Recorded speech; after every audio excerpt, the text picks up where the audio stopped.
Part 1. Change starts from within.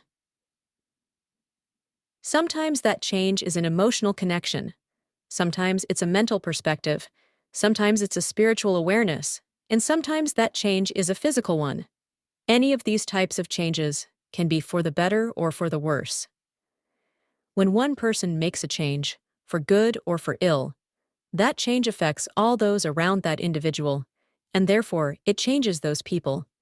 Then the people around those individuals are changed, so forth and so on, and the effects ripple outward like waves on the ocean. That's why the changes that need to be made have to start from within the system.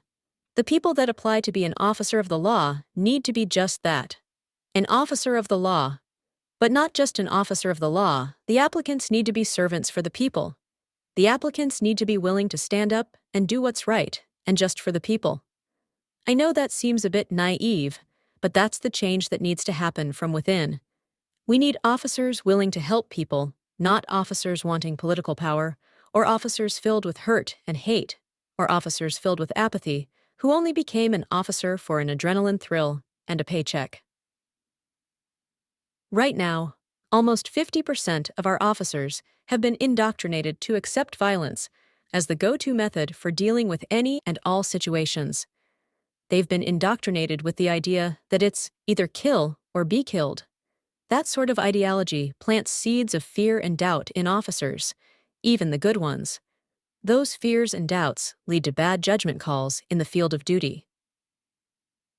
Good officers should remember that their job, their service, is a duty to help the people they serve and protect, a duty to uphold the law and the Constitution, a duty to justice. That call to duty should be why a potential officer wants to be an officer, and why good officers need to remember the reasons they joined the police force to begin with. Implementing the reformation of the educational standards of the potential officers is the ripples needed to start the beginning of the internal system change called for in this country.